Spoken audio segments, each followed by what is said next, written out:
So that brings me to the introduction tonight to our speakers and, of course, as well, our musical guests. So tonight for our speakers, we have Ursula Kelly, Professor Emerita and the John Lewis Patton Distinguished University Professor at Memorial University.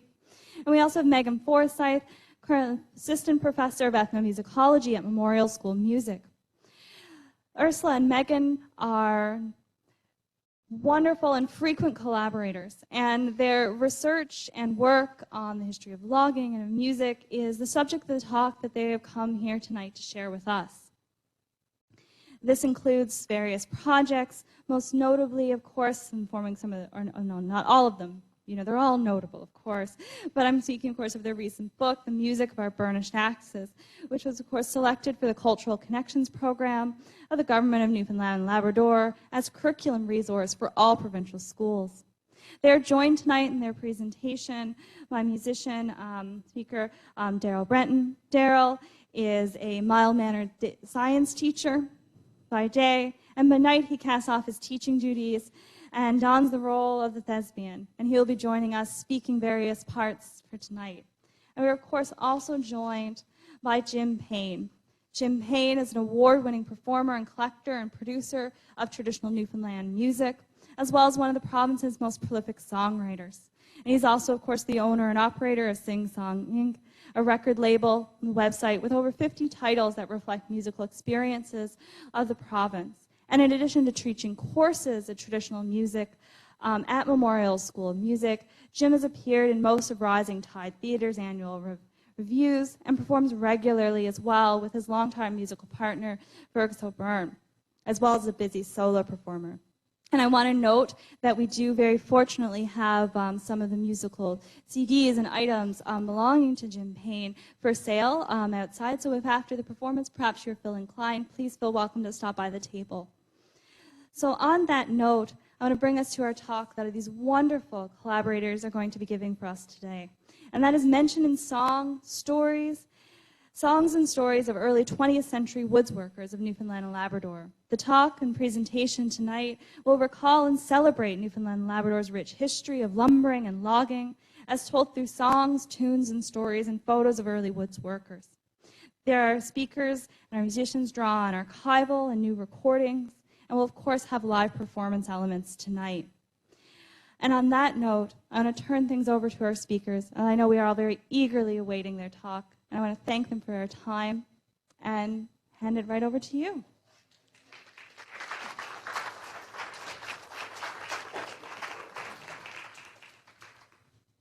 Thank you, Rebecca. Everyone can hear me? No, you can't hear me? A little louder? So the problem is I don't have much of a voice, but Spencer Crew, thank you, Spencer Crew, is going to help.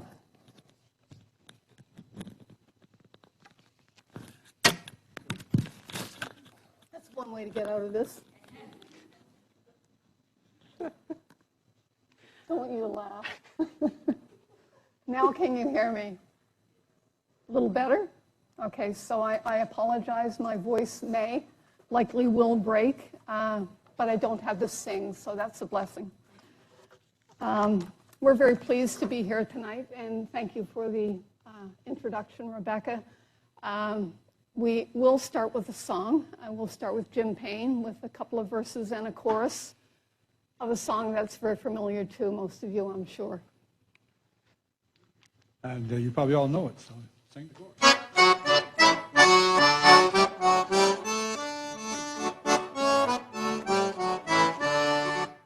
There is one class of men in this country that seldom is mentioned in song, and now that their trade is advancing, they'll come out on top before long. They say that our sailors have danger, and likewise our warriors bold. But there's none knows the life of a driver, what he suffers with hardship and cold. With their peck poles and peavies and battles and all, and the shore to drive out in the spring, that's the time. With the cocks in their boots as they get on the logs, it's hard to get over their time. The drive, it is just below Badger, and everything is looking grand. And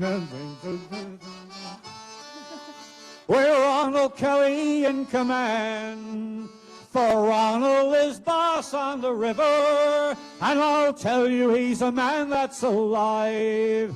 He drove the wood off Victoria, now he's out on the main river drive. With his peck pole and peavies and battles and all, and the shore to drive out in the spring, that's the time. With the cocks in their boots as they get on the logs, it's hard to get over their time. It's hard to get over their time.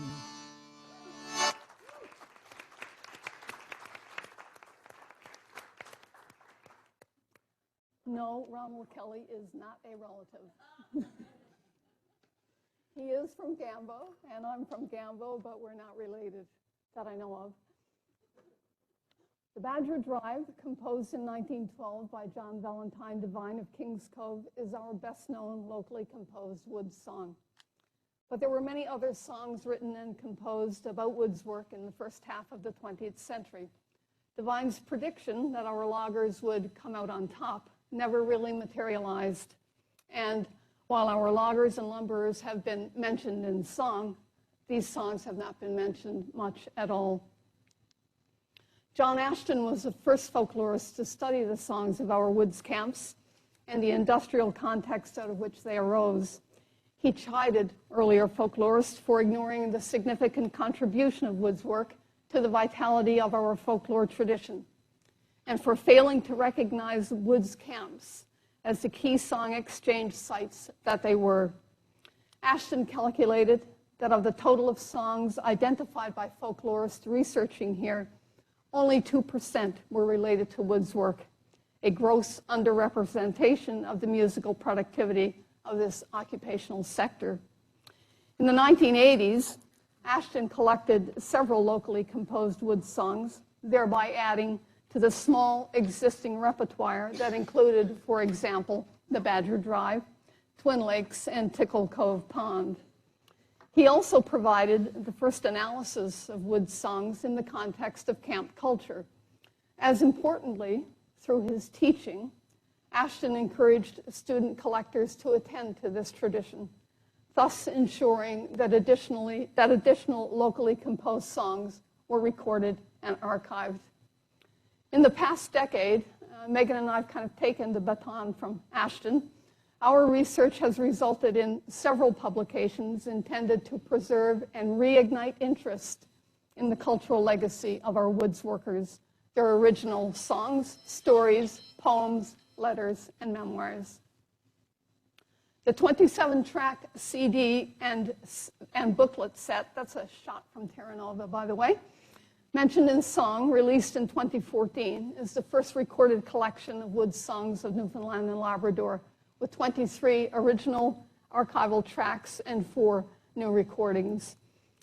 The book, The Music of Our Burnished Axes, published in 2018, is a comprehensive collection and social history of the local compositions of Woods workers. It includes 76 songs and tunes, 14 recitations, 23 poems, and 11 first-person narratives, a fraction of what was composed.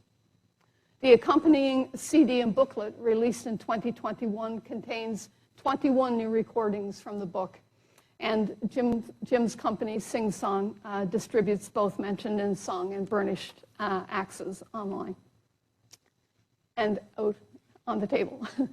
The traveling exhibit, Songs and Stories of the Forgotten Service, produced in 2018, is an interactive multimedia project about the Newfoundland and Labrador foresters who served overseas in the First and Second World Wars. Copies are held by our partner community organizations in Newfoundland and Scotland, who continue to use it as part of their educational programming. The Forester's Scribe is the first study of the Newfoundland Forestry Companies, a unit of the Newfoundland Regiment that cut timber in Scotland to support the UK effort in the Great War, and is arranged around letters written by its regimental quartermaster sergeant, John A. Barrett. Axis for the Allies, our current project, is a bilingual website being developed for the Canadian Museum of History that conveys the history and culture of the foresters of the World Wars, the Newfoundland Forestry Companies of the Great War, and the Newfoundland Overseas Forestry Unit of the Second World War. The compositions of our woods workers documented in these projects represent diverse regions and cultural groups, linguistic, Indigenous, and settler. They include all aspects of lumbering and logging work, from travel to camps and camp life, cutting, felling, driving, and milling, and the family and community joys and tragedies that were inseparable from the work. With the help of Daryl Brenton and Jim Payne and Sound with Spencer Crew, we will share samples of these songs and stories, from those written about work in the early lumber and pulp and paper industries to those about the overseas foresters who served in both world wars. Woodsworkers sang many kinds of songs that drew from the broad repertoire of English, Irish, Scottish, French, American. But our primary focus are the locally composed songs and stories about woods work. Of course, many had original lyrics and melodies, whereas others set new lyrics to well-known songs. The songs were told as poems, recitations, and first-person narratives. A wood song was often composed in a bunkhouse or a kitchen, while traveling, or in the woods, or on a pond, usually spontaneously and sometimes collectively. A song resonated because of the story that it told, and it spread to the keenness of memory that characterizes the oral tradition. Woodsworkers used songs and tunes to build camaraderie, to pass time spent away from family, and to escape the drudgery of camp life. Song lyrics and tune titles also served as a way to memorialize people and places and document events and common experiences. The music was sometimes sung in a house or at home, in a kitchen, or at a hall for the entertainment of others. Songs were created and sung by many members of the industry who had something to say. The familiar opening phrase, "Come all ye," settle in and lend their ear to a good story, while memorable choruses create a space for listeners to sing, tap. The large number of existing compositions suggest the extent to which woods workers wanted to tell their own stories. The songs invited listeners to sing along, to tap a hand or a foot in time, or during a composition to add a line or a stanza. Moniker songs, which named specific workers, acknowledged individuality and built camaraderie. Songs also showed the tensions and differences among workers, the relations of power that underscored the work, and the workers' understanding of the hierarchies that shaped their lives. The historical context out of which the compositions emerged was marked by competing interest and strife and change in an era of increasing European settlement and later industrialization. Before contact, the forests were an integral part of the lives of Indigenous people, the Beothuk, the Mi'kmaq, Innu, and Inuit, and provided both a spiritual and material connection to the land as a source of shelter, food, fuel, medicine, and more. Commercial tree harvesting disrupted and altered these lands and lifeways. Many Indigenous people on the island and in Labrador became part of the new woods workforce. Fishers who seasonally harvested wood to support their home and trade became fisher loggers, for whom logging was waged work in fall and winter. Many became full-time lumberers and loggers and migrated to build new communities next to their work. Always, always, they had to struggle for respect, decent working conditions, and a living wage to support their families. Historical accounts of these industries rarely included the voices of the woods workers who were its backbone. Their legacy of songs, recitations, poems, and stories, however, shows how hardship and exploitation were often met, in the words of Mark Walker in Tickle Cove Pond, with courage and patience and grit, as well as creativity and humor. But this cultural legacy was fragile. Few of the songs and stories were popularized or easily accessible. The quality of existing recordings was deteriorating. There were few available transcriptions, and those with firsthand knowledge were passing. In libraries were the songs of woods workers from other parts of Canada and the United States could be found, there was no similar volume for the woods workers of Newfoundland and Labrador.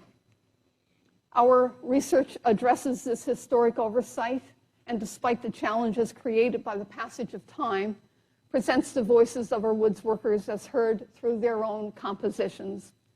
These original works are not only evidence of a unique woods song tradition, they are a largely unknown grassroots record of an unprecedented time in our history, when thousands of residents turned from the sea to the land to harvest the forest in an era of industrialization that would change the face of their country. The Norse may have been the first to export timber from Newfoundland and Labrador, regions they named Vinland and Markland, respectively. From early settlement onwards, hundreds of family and community sawmills were built to make timber for houses and ships. Mills were also essential to the operation of the Moravian Mission in Labrador and the International Grenfell Association missions, which operated in Labrador and northern Newfoundland. Mission requirements altered the place of wood and wood structures in the lives of Indigenous peoples. In the second half of the 19th century, enterprising immigrants drawn to the island by its plentiful white pine arrived from Canada, Scotland, Sweden, and Norway. Along with local entrepreneurs, they developed thriving commercial operations, often bringing skilled woods workers with them to build their operations. Their songs traveled with them. Some, like A Lumbering Will Go, popular in the New England states and eastern Canadian provinces, were quickly adapted through insertion of local place names. Many of these migratory songs became part of the local repertoire. For example, Chanson de Boucheron, which was popular in woods camps in Quebec and New Brunswick, where woods workers from here also worked, is still heard in French communities on the Port-au-Port Peninsula. Here's a little clip of that one.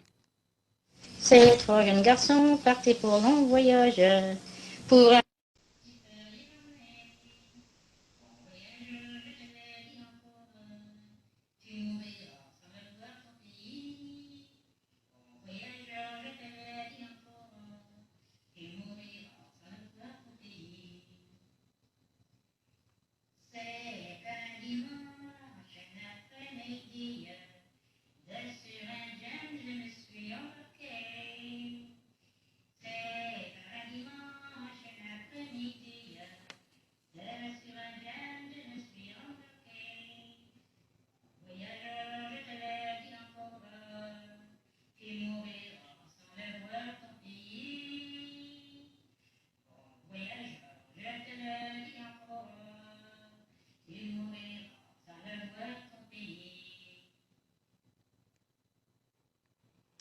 Around those early lumbering mills arose towns and villages, places such as Corner Brook, Milltown, Millertown, Point Leamington, Horwood, and many others.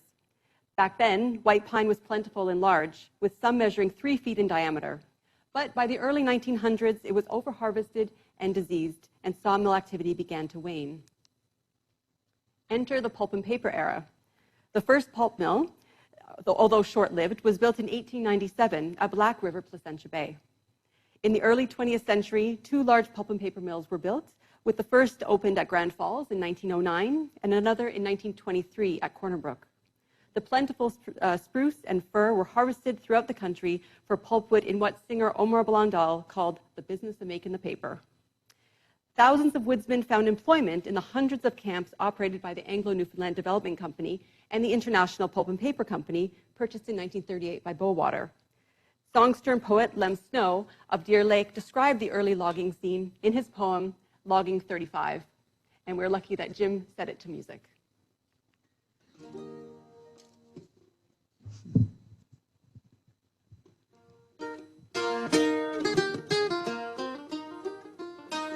The season is open for us to go logging. Soon they'll be making their way to the lake.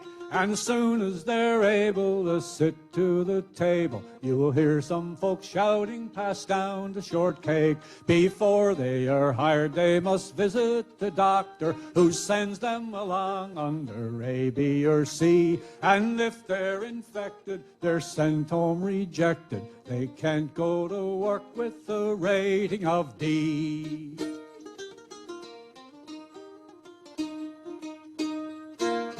The first day at camp, they are always quite busy.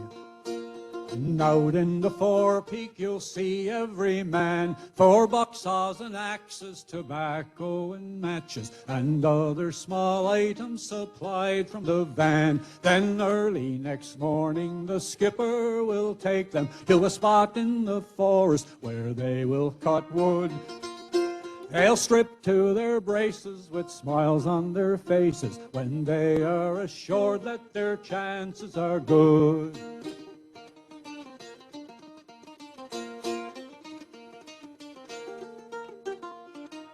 And then he'll say, here, boys, you will start working. Though the wood in the front, it may look a bit slack. I don't want to bore you, but I will assure you that the timber is better just there in the back. Some men earn good wages while using the buck saw, while others, they merely pay for their food.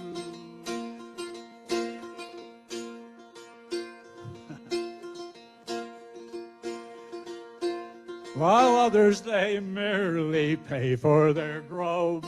And amid their excuses and sometimes abuses, they'll say it is because I was just cutting scrub.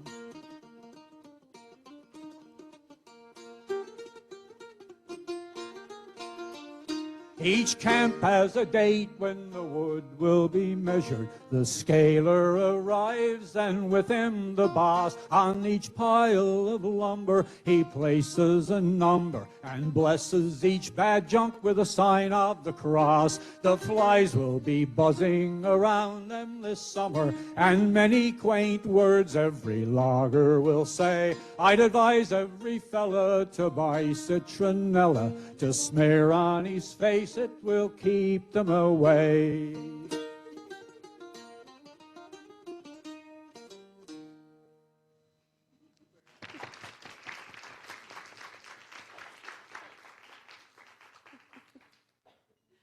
Thanks, Jim. To get to camp, the men walked, boated, sledded, skated, and railed great distances. On rare occasions, their families accompanied them. Ethel Sims Cobb recalled how in 1923 she walked with her husband and 2 small children from Pilley's Island to her husband's camp at Badger, over 115 kilometers. Can you imagine? Fiddler Rufus Ginchard regularly walked from Daniels Harbor to Deer Lake, almost 145 kilometers, to cut pike poles and peavey handles for bow water. When ice conditions prevented boat travel, the men of the Strait Shore in Bonavista North often walked almost 100 kilometers to Gambo to catch the train there to get to the camps near Badger. Stanley Pinsent of Musgrave Harbor composed the Gambo Way in 1945 to commemorate such trips. The springtime it is coming.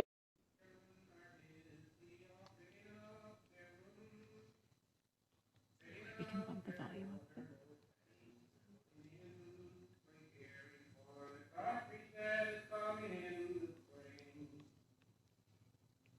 Now for the feast I'm very much to say. It was sometime in April that said we go away.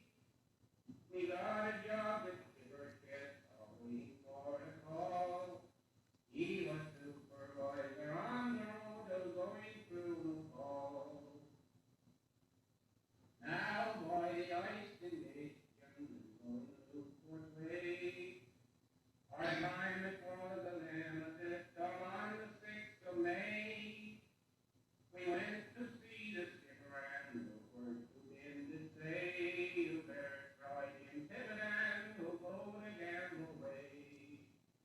We'll go to Gamble Way, we'll go to Gamble Way. You better try him pivot and we'll go to Gamble Way.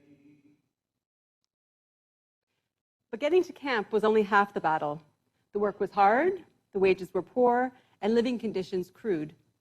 Still, the bunkhouse was home, a place to relax, read or write letters, yarn or darn socks, play cards, checkers, or pranks, arm wrestle, enjoy a laugh, talk about the daily work, or sing songs.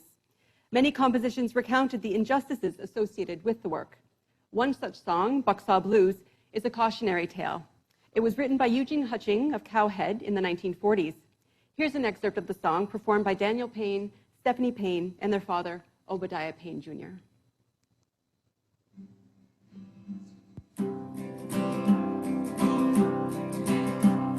Come all ye young fellows, don't be in a hurry to take. If you're learning at high school, then go to college.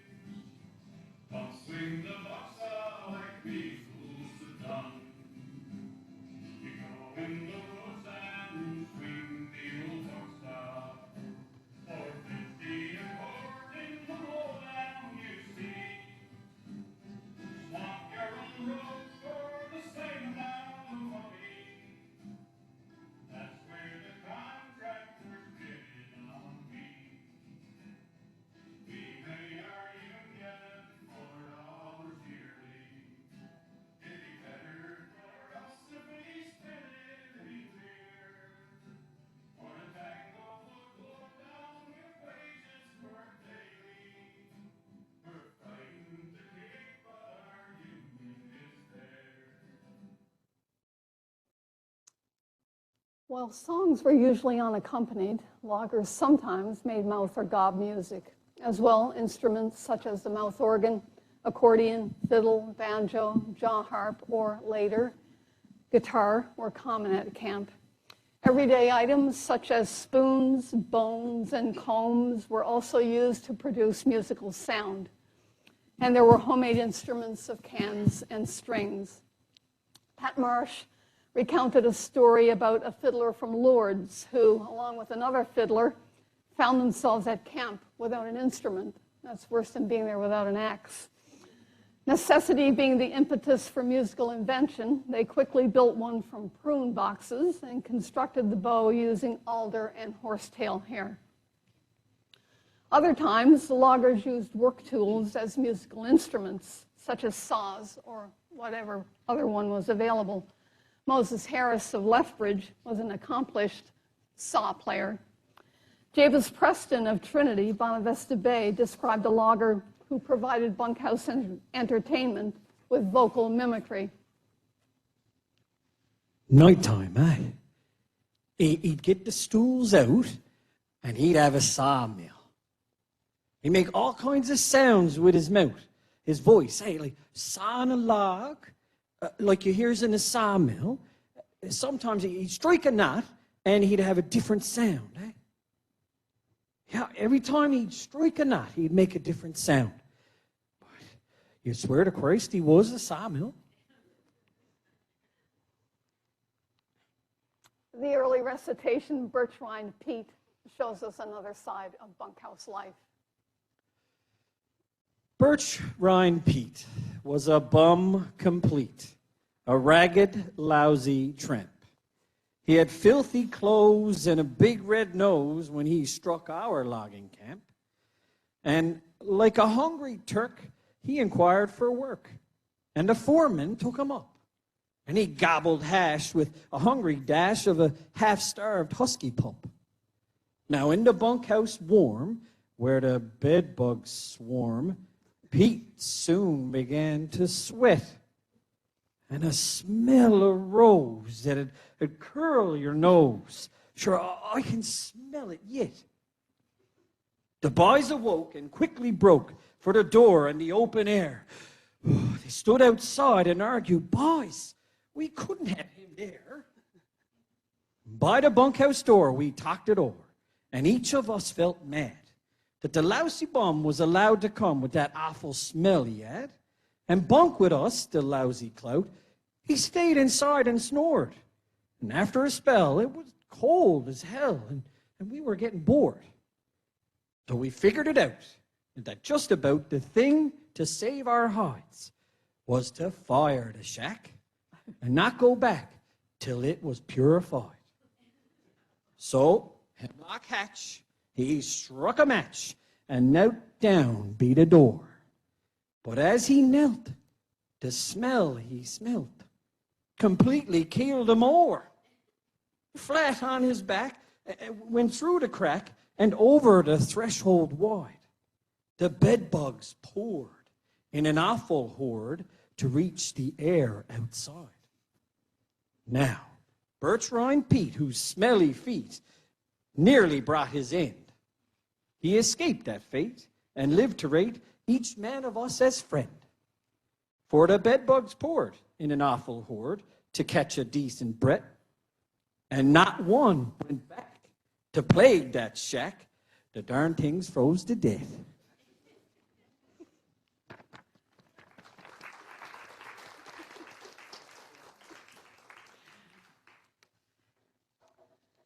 Between the challenges of hard work and a knack for music and laughter, life was not dull.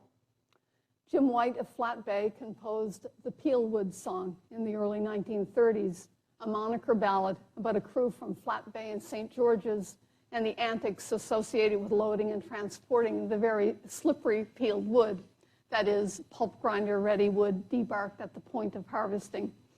Here's a clip of the opening verses.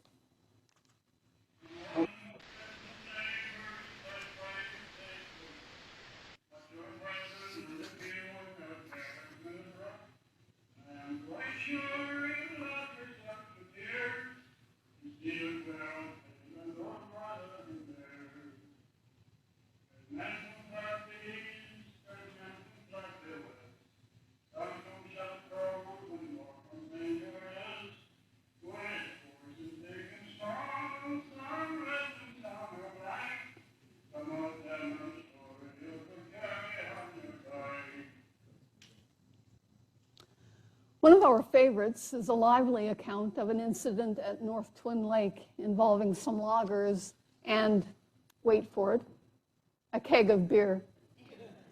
Obadiah Payne Jr. of Cowhead learned this song entitled North Twin Lake from his father, Obadiah Sr. Here's a clip.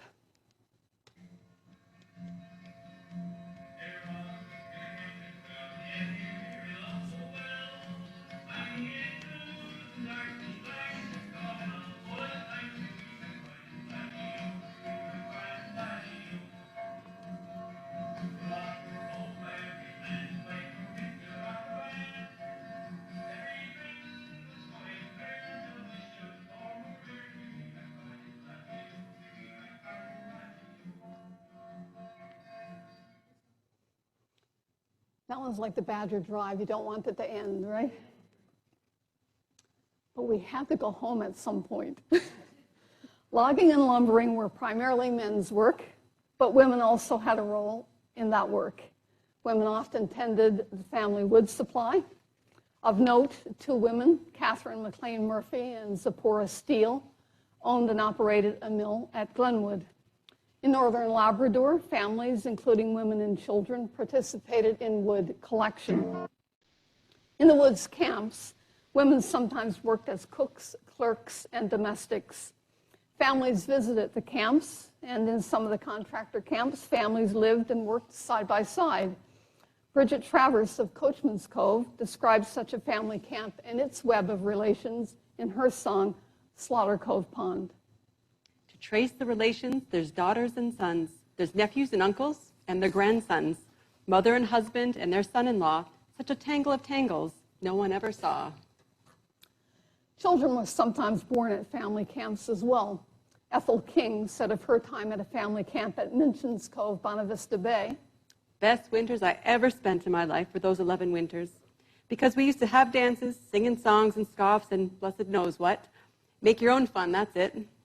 And no snarling one with another, no nothing, everything going along pleasant and happy.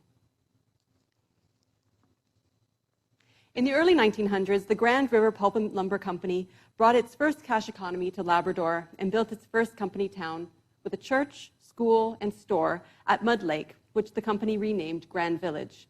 Cutting there triggered the Quebec-Newfoundland boundary dispute, which remained unresolved until 1927. Other enterprises in Labrador gave us places such as Charlottetown and Port Hope Simpson.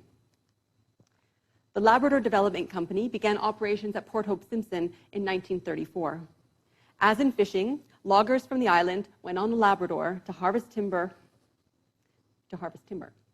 In this clip, John Crane of Pines Cove sings about the lure of woods work in Labrador. The loggers The Labrador start, the woods is the call. You'll now make your money with your axe and box all. There's William from Cartwright is calling for you. For the Blue Bunch will pay you $2 right through. You go on the Labrador, you need have no fare. You won't make $2.20 clear.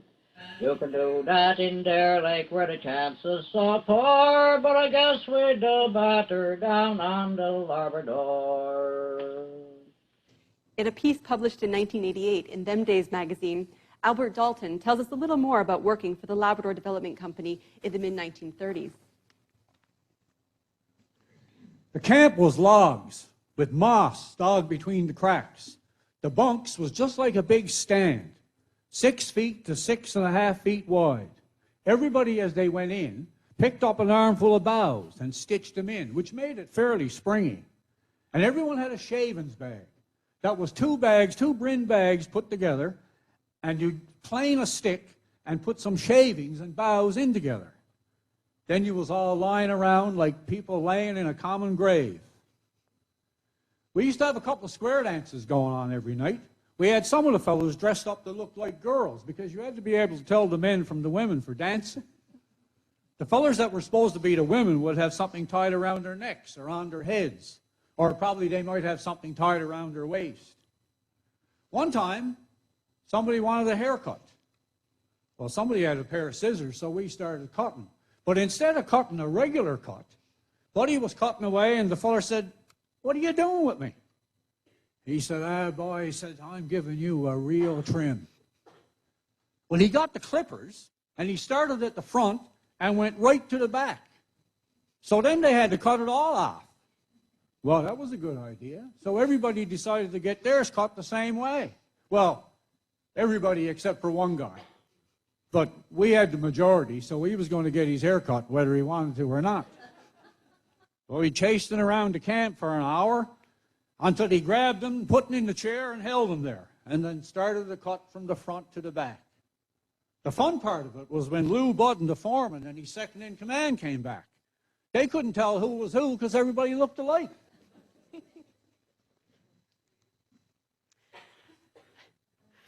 There is more to those Labrador woods than tall black timber. In this short piece, published in Them Days in 1982, Albert Kosh of Mary's Harbor offers a description of the bane of all loggers. The flies. In the summertime, I bet you I've eaten a water bucket full of flies. The cooks, they used to make up a lunch at the night. You know, they cut up the bread, whole loaves, and they'd butter it and put salt beef, bully beef, or corned beef, as we used to call it. Well, I mean, we'd stop for lunch, and the flies would be so thick that when you took out your slice of bread, they would clamp down on it, and there'd be no way to get them off.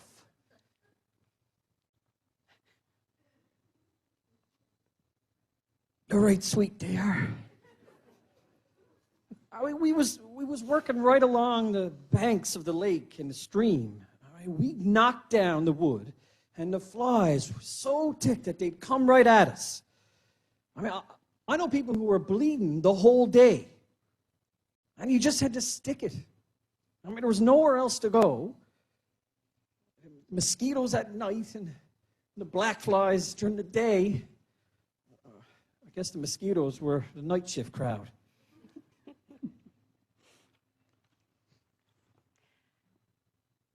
There are only a few known wood songs from Labrador. Lay That Bucksaw Down was composed by Max Jacques and John Broomfield of Makovican area, and John Parsons from the island, all part of the crew at the Three Rapids Estates operations at Kippacock Bay in the 1940s. Shirley Montague recorded this song for the CD, The Music of Our Burnished Axes.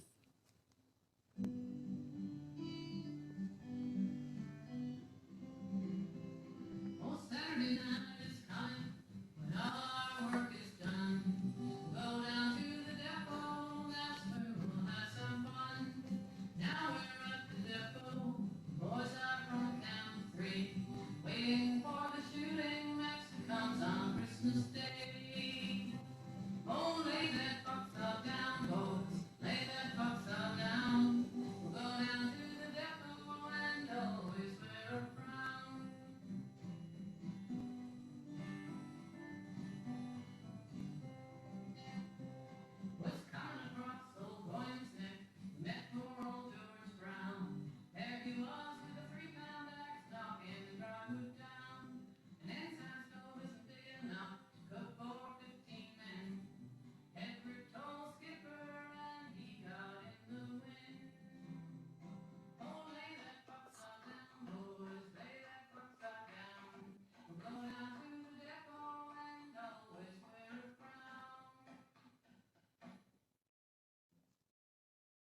As the pulp and paper industry was beginning to evolve, the world was also edging towards war. When war began in 1914, Newfoundland quickly responded with the Newfoundland Regiment. In 1917, the Newfoundland Forestry Companies was organized, a small, approximately 500-member unit of the regiment made up of men who were ineligible for combat service. With timber exports cut off due to U-boat warfare, the United Kingdom was in desperate need of a homegrown supply to meet the extensive war demand. The NFC joined British, Canadian, American, Portuguese, and Finnish foresters in the UK and were posted in Perthshire in central Scotland. Here's Jim to perform a rare song about these foresters, written by James Murphy of St. John's in 1917. Oh, Sir Edward sent a message all the way from England's Isle. He says the mother country needs 500 men to toil, with axes in the English woods to cut down all the trees. So bigger, I'm off to England, sailing over the rolling seas, with the axe up on me shoulder. Now there's no one will be bolder in leaving from the land that I was born in. For me name is Paddy Carey, with a heart light as a fairy. I'll be leaving for old England in the morning. There's a girl that I'm mashed on, and she lives at Logie Bay. Sure, I'm going to have her picture took before I go away. And Paddy got another lass, she lives at Riverhead.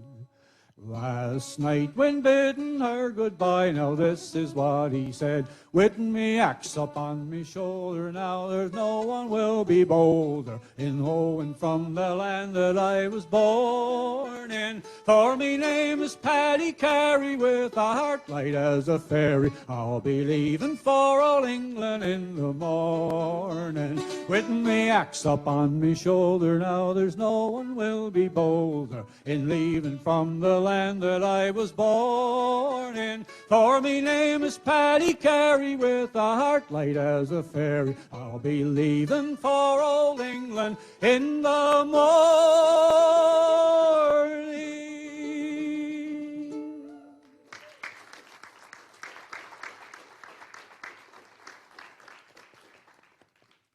The remarkable thing about that is, that song probably hasn't been heard in over 100 years, and to have someone set it to music like that is, I don't know, I find it amazing and important and beautiful. Thank you.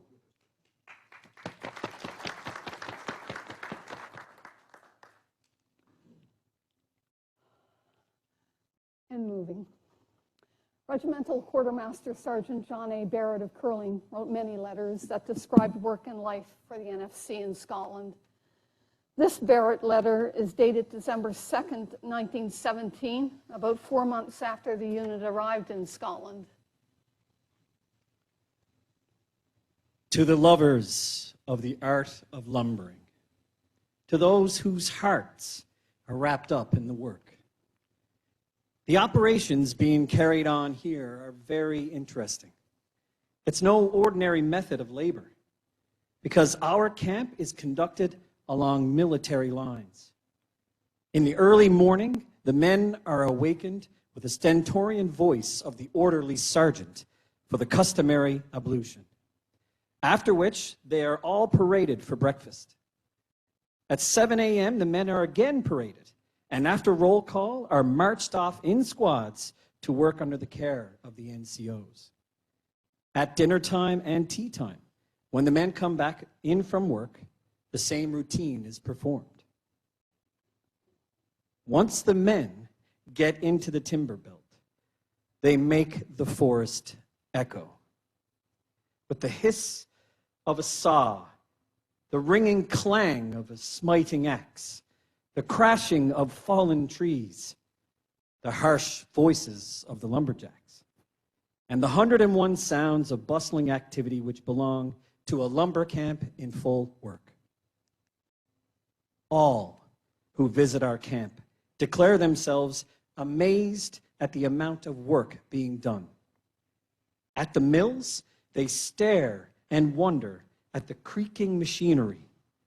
The air is filled with steady shriek of the saws, and the droning of grinding machinery is broken by the pulsing throb of great shafts and moving log carriages. Men are seen hurrying to and fro, full of life, intent upon their labors. The visitors see the great trim logs sliding down the chute to the mill dam and watch them being hauled up the jack ladder into the mill. They keenly follow the process of operations until the huge stick is converted into regular size lumber and taken out on rollers to be carted into the piles into the yard.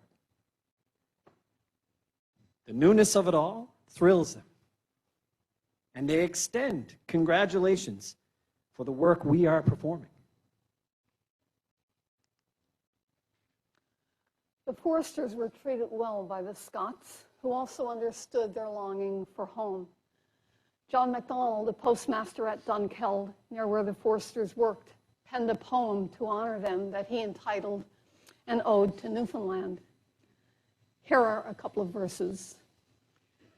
The buzz of the saw in my ears daily chime, as I think of my loved ones and love and long for the time to string and sling a rifle and track over the snow and furnish the larder with sweet caribou.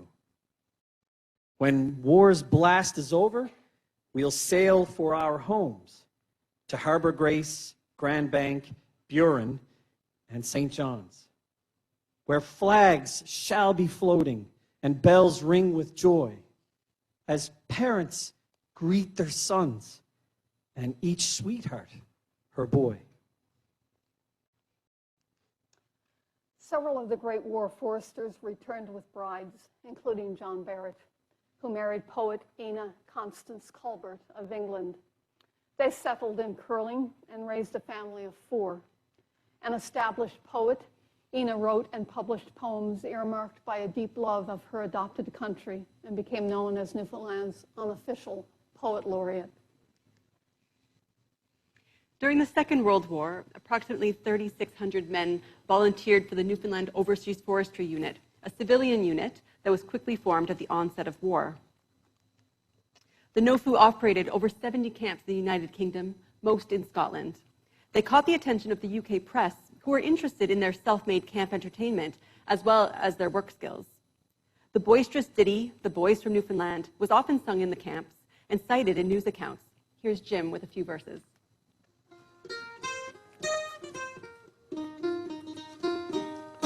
Over there in 14, the officers in command, they could not help but praise them up, the boys from Newfoundland. Oh, the boys from Newfoundland, the boys from Newfoundland. They could not help but praise them up, the boys from Newfoundland. Hitler needs 100,000 men and Chamberlain takes none. I'd take the crew of the Ranger and the battle would be done. Yes, the battle would be done. The battle would be done. I'd take the crew of the Ranger and the battle would be done. First he marched on Austria, led by a German band. You'd bet he'd have a harder time if he came to Newfoundland. If he came to Newfoundland, if he came to Newfoundland. You'd bet he'd have a harder time if he came to Newfoundland. Oh, the boys of Newfoundland, the boys of Newfoundland. They could not help but praise them up, the boys from Newfoundland.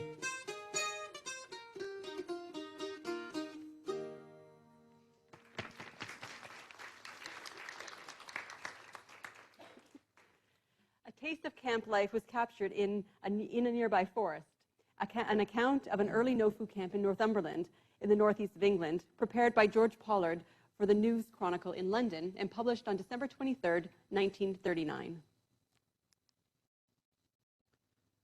I spent a day out with the logging gangs.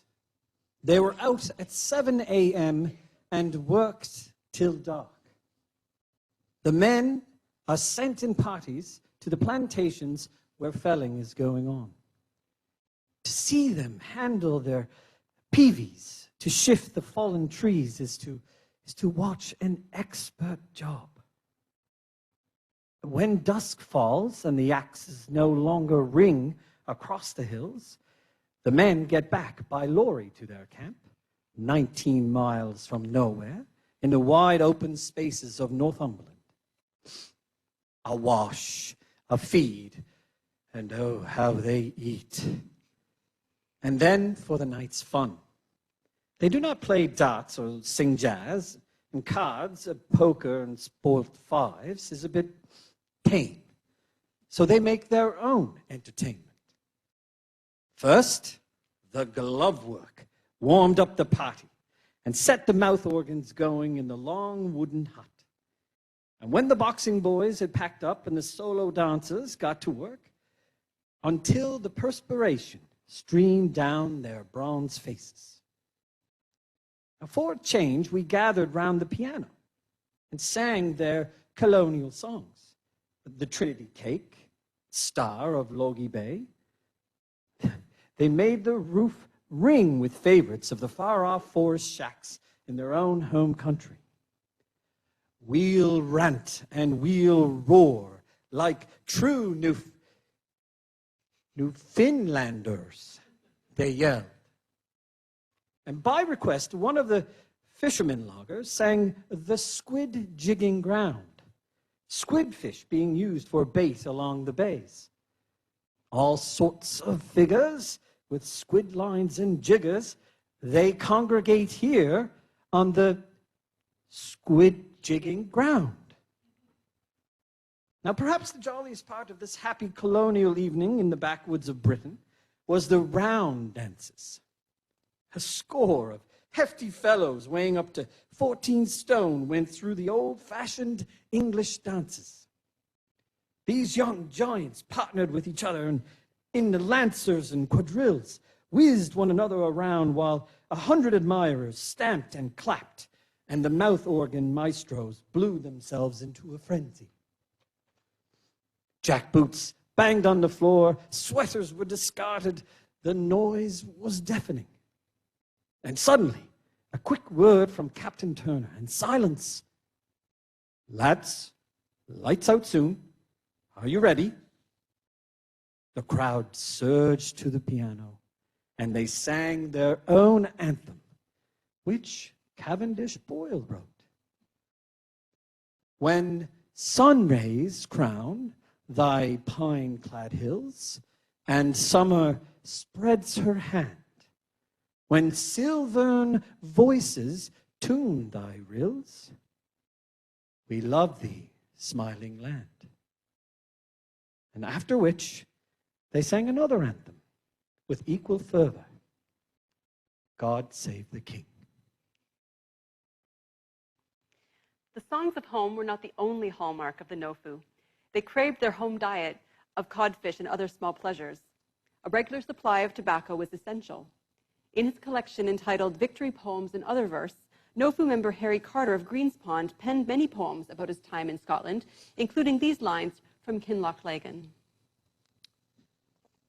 The sun was sinking o'er the hills, beyond yon shady glen, where there appeared some lumberjacks from round a rocky bend.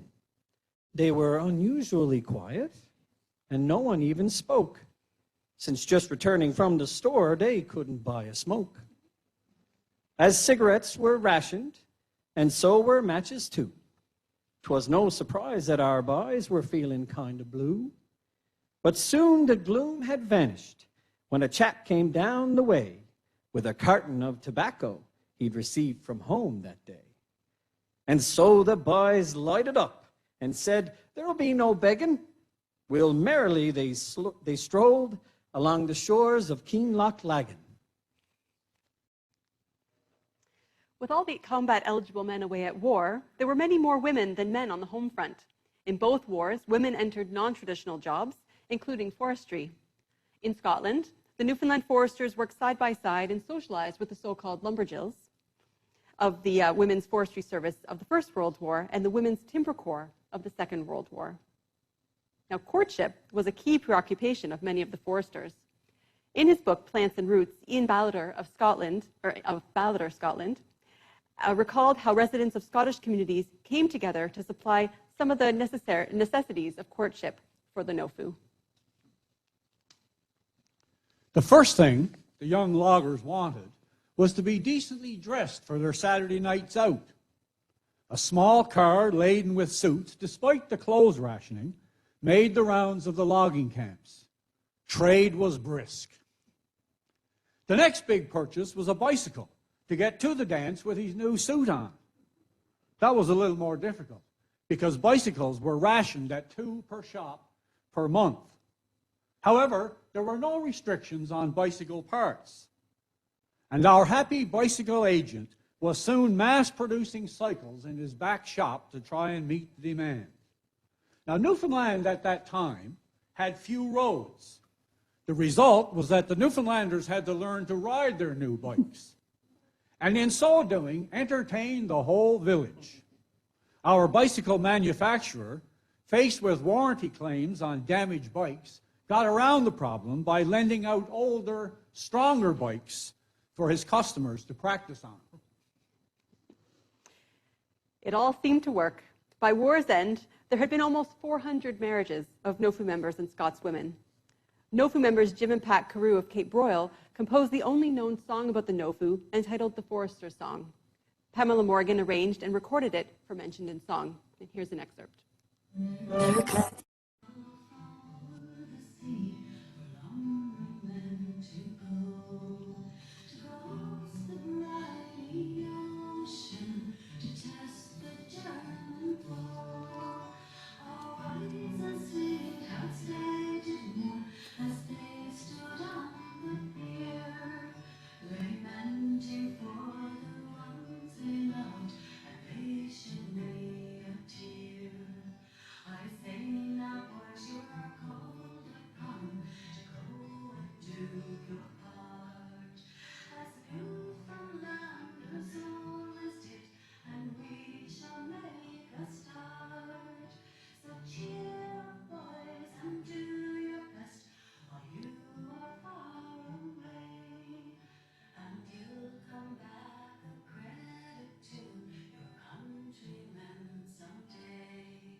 After the war, Wood's work was changing.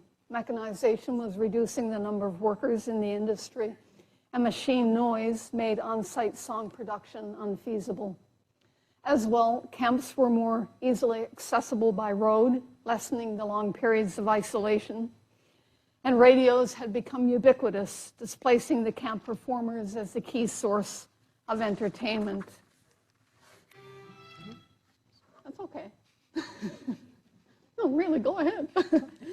In 1952, when Ronald Saunders of Deer Lake wrote his local adaptation of a widely known logging and lumbering song, he made no mention of chainsaws, although their introduction was on the near horizon.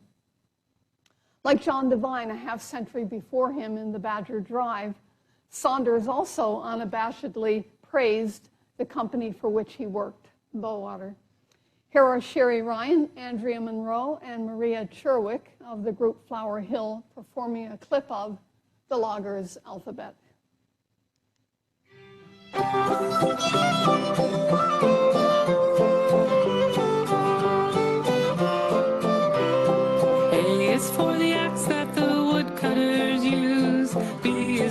buck saw that cuts down the spruce. C is for the camps that are built for our men. D is for the drivers whose pick pulls do ring. B is for the edge of the Humber so wide. F is for the forest that grows on each side. G is for the gates that are placed in our dams. H is to hoist them when driving begins. I is for island where the pulpwood does grow. J is for the jumps down the river they go. K is for the keys that our watchmen possess. L is for the long nights they're out without rest. So merry, so merry, so merry are we. No mortals alive are happier than we. To me, high dairy, low dairy, high dairy, ding dong. Give a chopper fair play and there's nothing goes wrong. The 1950s was a boom time in the pulp and paper industry, with unprecedented levels of newsprint consumption and high prices for paper. Loggers, however, saw little benefit from increased company profits, and decades of protest against low wages and exploitation came to a head. In 1956, the International Woodworkers of America, the IWA, won bargaining rights for loggers and led them in the infamous strike of 1959, which began with the A&D Company at Grand Falls and eventually spread to Bowater and Corner Brook.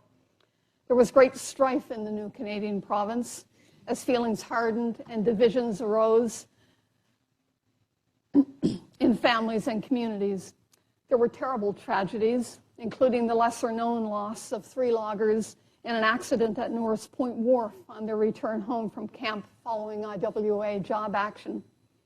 The better-known accidental death of Newfoundland Constabulary Constable William Moss during the Badger Riot is told in The Ballad of Constable Moss, composed by Henry Carew of Cape Broyle. It was arranged by Crooked Stovepipe for mention in song. Here's a clip. 1, 2, 3.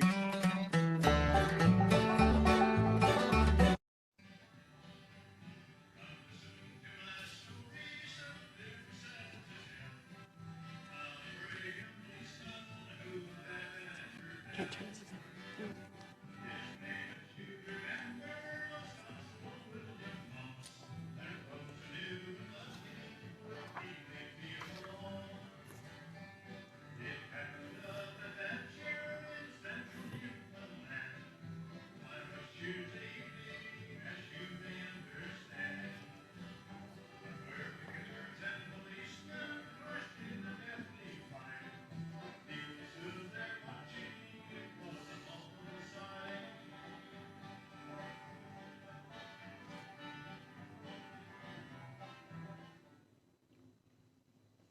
In the spring of 1915, William Coker, the head of the Fishermen's Protective Union, the first union to represent loggers, visited the camps of central Newfoundland to survey work conditions and to suggest improvements.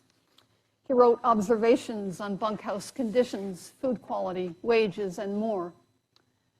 About camp entertainment, Coker wrote,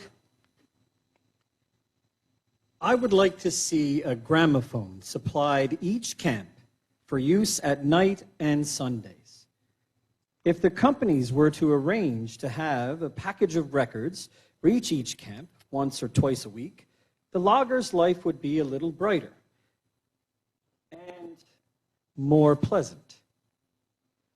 A system of changing records is easily attainable, and I feel sure it won't be many seasons before the men will be able to enjoy hearing songs, speeches, marches rendered by the gramophone.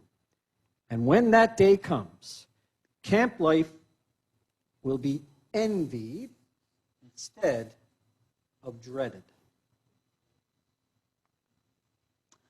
Unlike the radio, the gramophone never became a camp staple. If it had, it is likely that both the creative output of loggers and the fabric of early camp life would have been greatly altered. In the woods camps of the first half of the 20th century, there were poets, songmakers, and storytellers from every bay and region for whom woods work was creative fodder and the camps places to share and to exchange compositions.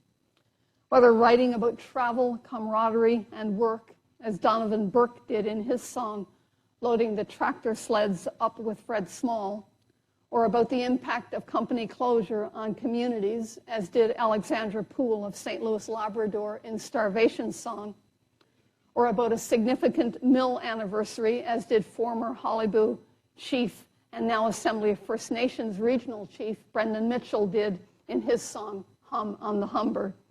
Composers were more than sources of entertainment.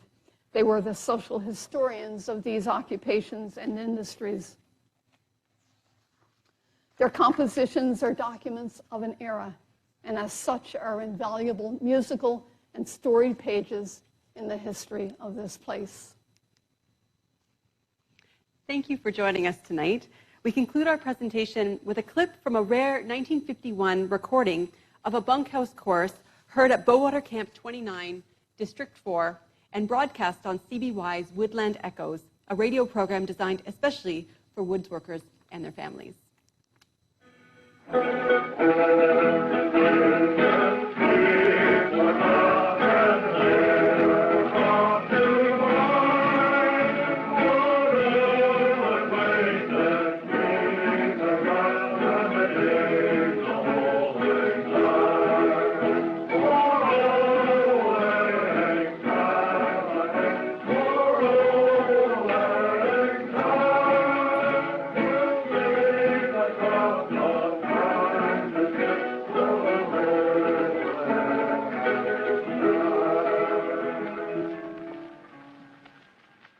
Thank you.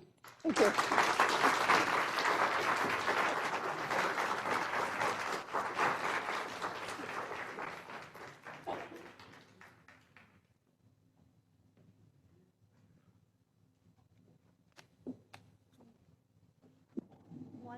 Wonderful. So thank you so much to Ursula and Megan and to Daryl and Jim. This has been a very special evening for the Newfoundland Labrador Historical Society to have this wonderful talk and this wonderful music and these wonderful readings. It's really meant a lot. Thank you so much for sharing that with us. We do have a little bit of time left to our evening. So I do want to turn it over to our audience to see if there are any questions that we might want to ask of our speakers, and also to just check in with our audience online. We're a little close to 9, but we've got time for a couple.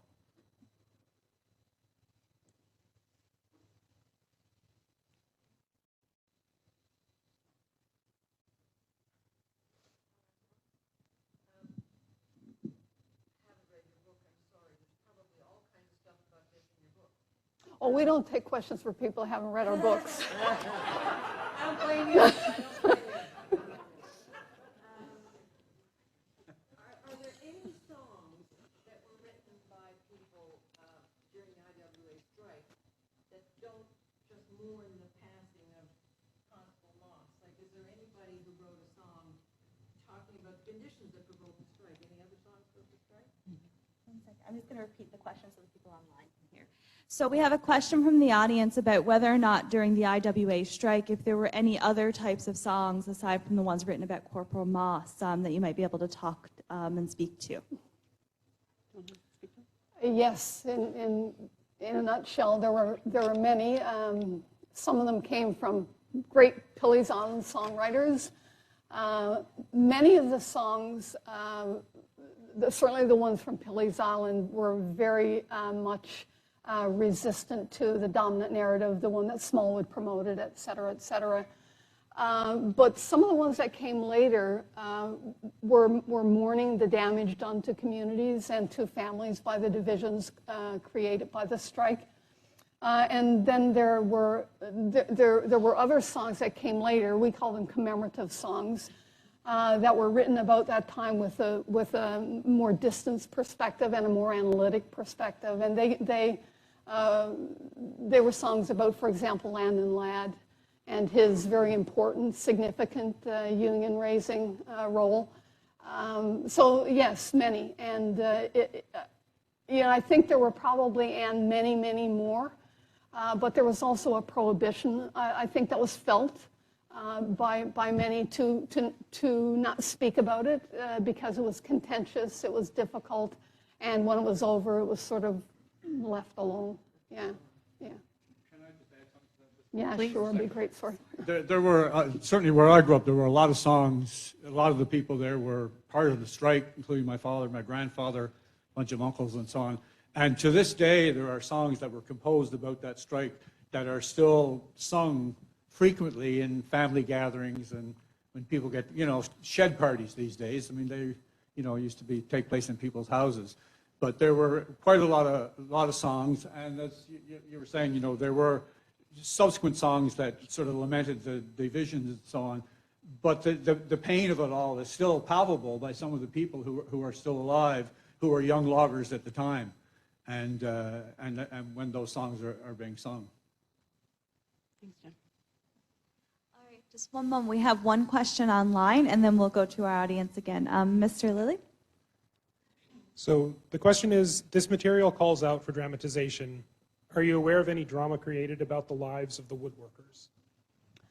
I think one of the most interesting things that happened to mention in song was that it was used as a soundtrack, if you will, for a version of or production of Midsummer Night's Dream, Shakespeare in the Park. But that's not dramatization of Wood's work. We had some early, I think, productions that came from the 70s and 80s and some of the very good local drama that was being done then. One was entitled The IWA Strike. But not a lot that we know of, but we would totally support and give material to and even act in any such thing should it were to happen.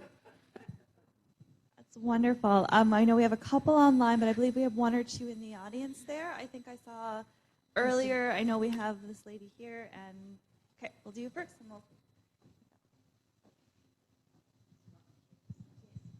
Thank you, Ursula, and your colleagues. Ursula, you never disappoint. I wondered about the levels of literacy, basically, in the camps, because you refer, even early on, to people writing poetry, songs, some narrative. So what do you know about their educational levels? Well, that's actually part of how this research happened for me, because I was looking at historic literacies and looking at song, which is very sort of, in vogue now to see music as a literacy practice and to see literacy as much more broadly defined. But we all know the stereotype of woods workers, poor, uneducated, lice-infested, et cetera, et cetera.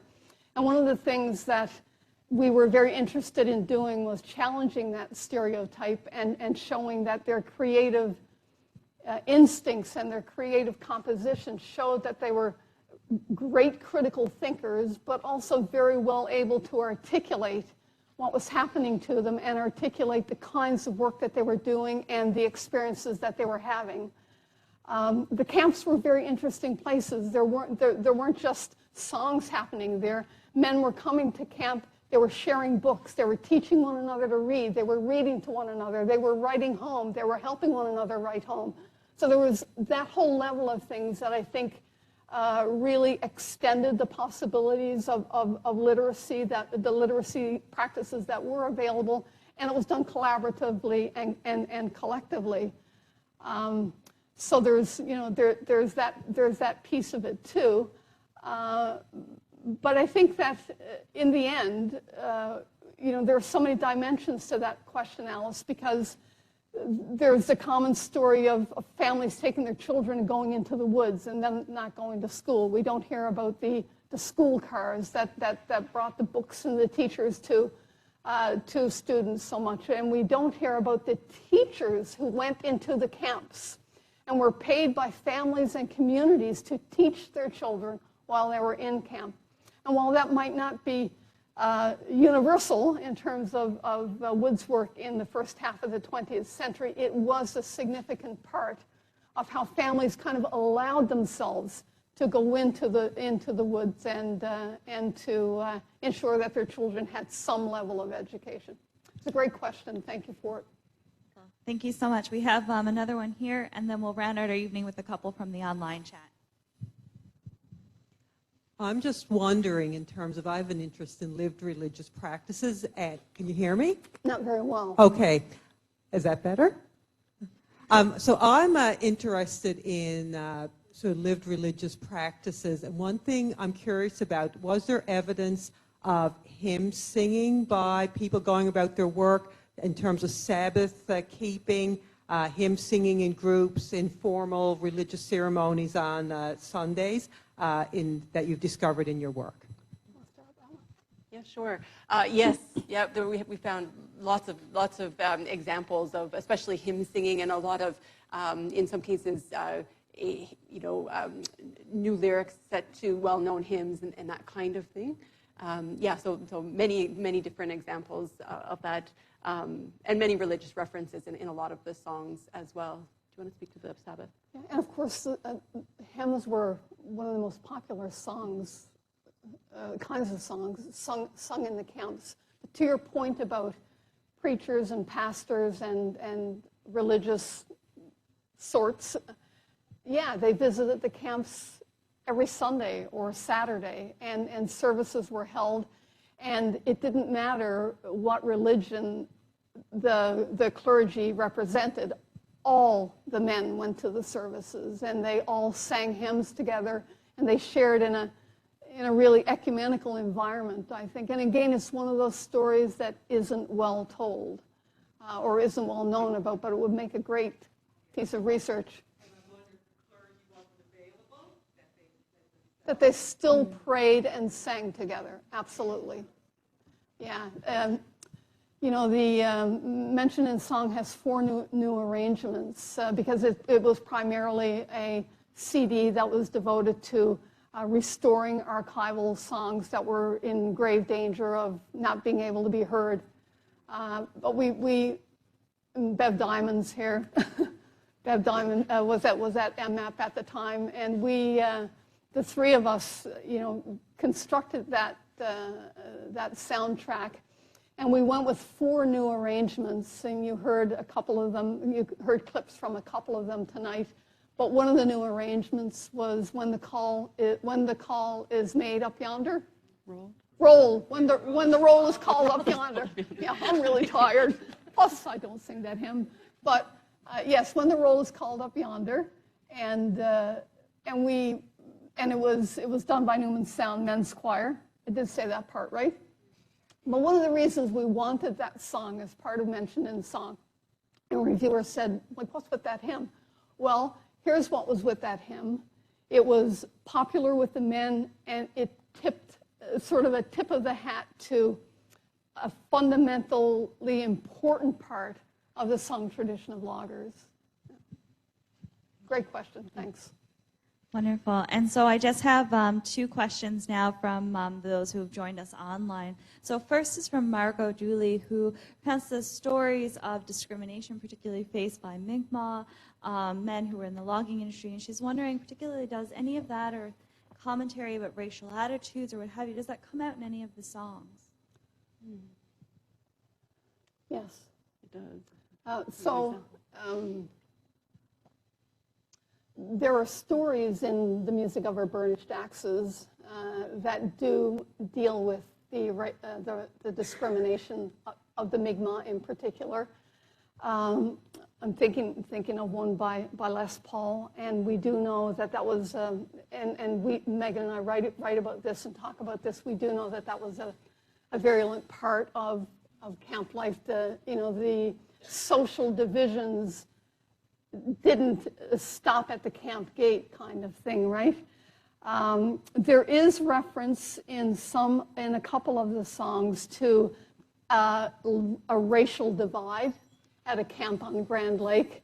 So you see like 1 or 2 references like that, but not extensive. But we do know from the oral history of some of the loggers, some of the Mi'kmaq loggers, and some of the Labrador loggers, the Inuit, and that was, of course, a piece of it. And when This will be the last thing I will say. We didn't get up to the late 60s and early 70s, but a linerboard mill harvesting in Lake Melville ravaged the homelands of the Innu. And the government at the time had wanted the Innu to put aside their traditional work and go work with the linerboard harvesting operations. And you know, some of the stories that come from that are really quite difficult. So yes, it is there. Thank you. That's a really important conversation, of course, to bring in. And last commentary at the chat was Suzanne asked if you might share some more information about how to access some of the resources for education that you mentioned throughout your talk and your work. So just to round us out for the evening of more things to read and engage with by the two of you. Sure. Well, a lot of the work that we've done, the CDs have accompanying books that are written for a general audience. So I think those tell some of the stories that we've told tonight. And we're working on this website that has an accompanying section of learning activities for teachers to use with their students. So maybe those are some that will be. I don't know, when's that going to be finished? In 2025. No comment. Yeah. Yeah, I was going to add that when Megan was done. Yeah. Yeah.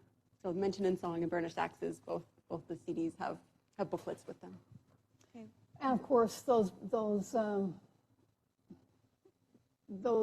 booklets and the books have very extensive bibliographies with enough to keep you busy between now and the up yonder. Oh. When the roll was called up yonder. Yeah. All right, well, wonderful. So I just want again to thank our speakers and our performers and invite you all just to join us in one last round of applause, and as well as those online, and saying thank you.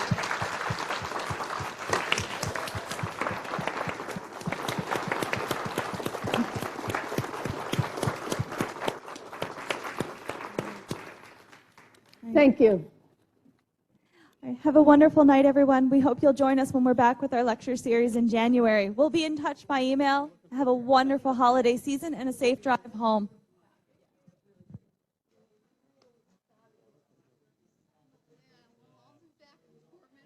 Please do, anytime. Always got an open line.